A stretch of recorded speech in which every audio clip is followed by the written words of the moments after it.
अब बच्चे नहीं आए। कहा सर दरअसल बहुत बड़ी प्रॉब्लम है। तो हमने कहा यार कौन सी प्रॉब्लम है? बोला सर मैं बिस्किट की कंपनी में काम करता था दिल्ली के पास गुड़गांव में, और यह बिस्किट की कंपनी जो है एक ऐसी कंपनी थी जो हमें लगभग यदि देखा जाए तो हमें 50-60 हजार रुपये मिले हैं लगभग। पिछले लगभग 6-7 महीने काम किया घर पे।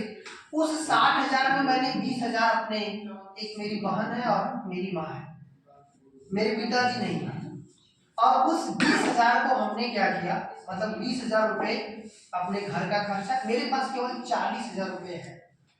उस 40 हजार में हमको सरकारी नौकरी पानी, ये देखिए जिंदगी का आखिरी रास्ता होता है।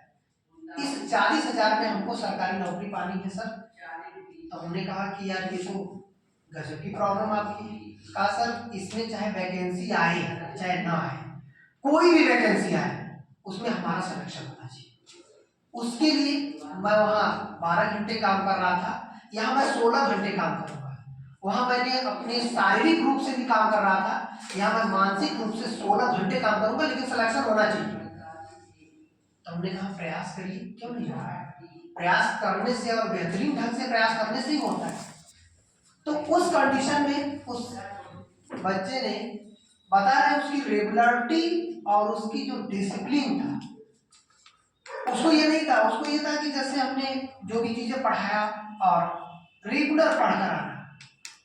क्योंकि उनके पास केवल 6 महीने, क्योंकि जो रेंट देकर रहना और रह करके वहां पे, जैसे रेंट देकर रहना और रह करके जो खर्चे मैनेज करना, वो 40 हजार मात्र 7-8 महीने का या 6 महीने का ही खर्च था। एक बच्चे को यदि बाहर रहकर ऐसा कर रहा है तो उतना ही उसी में होना है। और एक प्रॉब्लम और थी कि उसके पास घर का बैकअप नहीं था, उसकी बहन की भी शादी करनी थी, तो रास्ता तो आखिरी था। तो जब रास्ता आखिरी था तो हमने देखा कि उसके आने वाले जो कैलेंडर जो जारी हुआ, तो एसएससी 10+2 का कैलेंडर उसके एग्जाम में आ रहा था, और उसने एसएससी 10+2 पर ही अपने कैलेंडर पे फोकस दिया।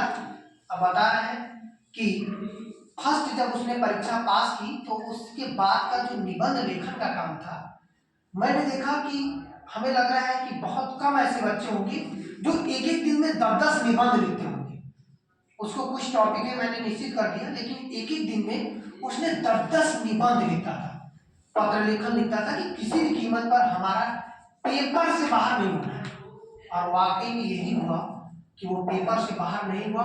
अंत में उसका फाइनल लिस्ट में नाम आया और उसने अपनी बहन की शादी खुद ही अपने नौकरी पर लोन लेकर कर दी, क्योंकि 1-2 साल में उसको नौकरी, भाई इसी वजह से उसको इम्पोर्टेंट था। तो याद रखिएगा, जब व्यक्ति का आखिरी रास्ता होता है उसके पास एक ही रास्ता पड़ता है, वो मेहनत, और मेहनत से सब कुछ हासिल किया जा सकता है। और आप लोग एक हैं जो कि मेहनत के बारे में कम और शादी विवाह के बारे में ज्यादा सोचते हैं। जो रेगुलरिटी हो अनरेगुलरिटी हो जाती है, तो आप रेगुलरिटी काम करिए, सफल जरूर हो जाएगा। ठीक है, तो चलिए हम लोग अपने टॉपिक पे आते हैं। यहाँ पर देखिएगा